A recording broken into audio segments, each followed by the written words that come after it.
I am from Nigeria. It's better to give you the true picture of what's going on.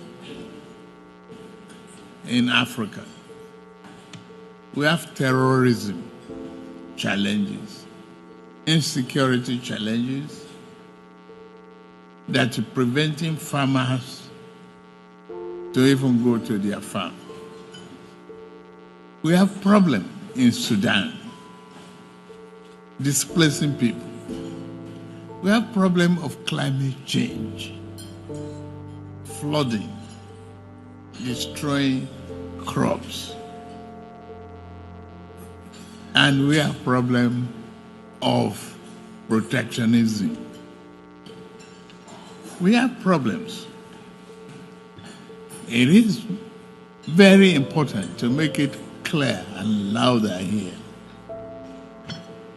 We have problem of out of school children. We have problem of funding free education or giving our children 1 meal a day in a classroom to even make them pay attention to school. Africa has that problem. You heard that? That's somebody that is supposed to be referred to as the chief marketer of the country and the continent, doing the chief demarketing. But you know why Bola Tinubu's demarketing and suppose the marketing of Peter Obi is different? Because it's about money. Now let me tell you, what Bola Tinubu is doing here outrightly is asking or begging for loans and grants and aids. Loans, grants and aids, whatever you are bringing. And you heard him, he spoke specifically on areas that would, this man has not in any way highlighted the rich diversity, the mineral resources.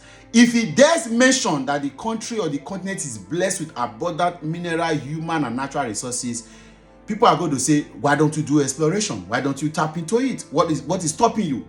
He would rather highlight the areas where all of these world donors and organizations are interested in spending money and donating money for.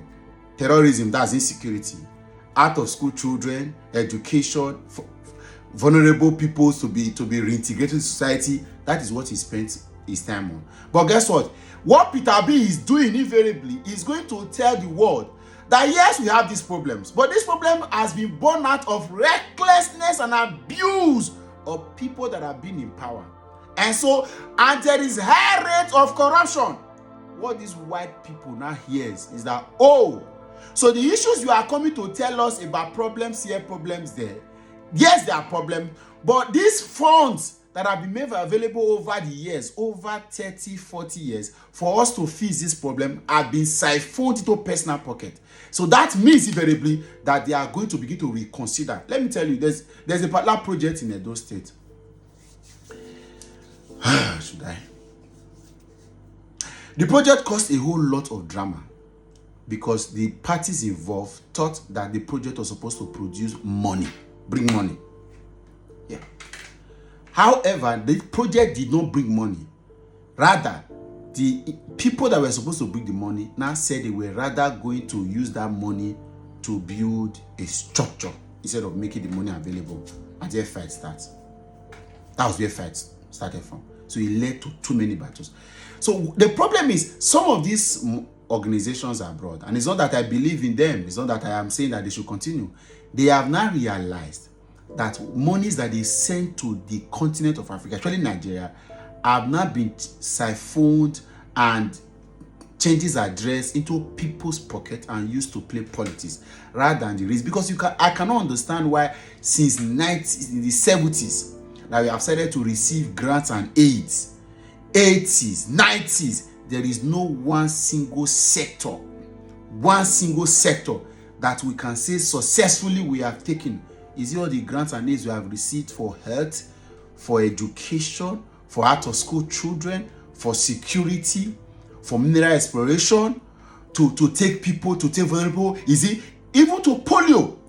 There are many donors around the world bringing money, but our people continue to siphon this money. So a man is saying, stop all of this. He has not even said that, but I'm just saying, for example, so that we can focus what we receive, what we have in this country should be enough for us. The most that could happen is for us to channel our direction to one particular sector. Let's say we spend all of these resources in fixing our power problem, or maybe fixing security. I've always said, if we fix security and we do not need to, and farmers are going back to farm, everybody has the liberty of going to farm. First, families will need to feed themselves conveniently. They will only buy crops that they do not farm. It means that vegetable, yam, cassava, and all of these basic crops, as it were pepper, tomatoes, will not be going to the farm to buy them. We can conveniently have all of these from our gardens and our farms. What we'll not be buying will be things that we probably do not farm, for example, and all of that can come in. We'll be spending less money in buying. So you see, you have already dropped inflation technically, so to speak. Then moving forward, we cannot begin, but that can only be done when there is security of our farmlands. And security now has left farmland analogy. It is now going to communities. Communities are now being sacked because of these herdsmen and all of these jihadist guys moving around. But government doesn't know anything. But this man is everywhere collecting money. What have we done? I have asked, in all of this funding, I just saw the news now of $897 million being invested in Warri Refinery and petrochemicals companies revamped, flopped, and it did not work. Instead of people to go to jail, you sacked the NNPC, former NNPC managing director. Now you have now group managing director. Now you have now sacked the managing directors of the 3 refineries, Warri, Port Harcourt, and Kaduna. But nobody is going to go to jail. Nobody is asking questions. What about the money? Do you know how much is $897 million that somebody will not account for? These are the issues. So when you see all of these attack doors coming to say you are demarketing, the problem is that somebody is going to tell the world, all these monies you are sending to this country, they are not using it for the purpose. That is why they are angry. That is why they are angry.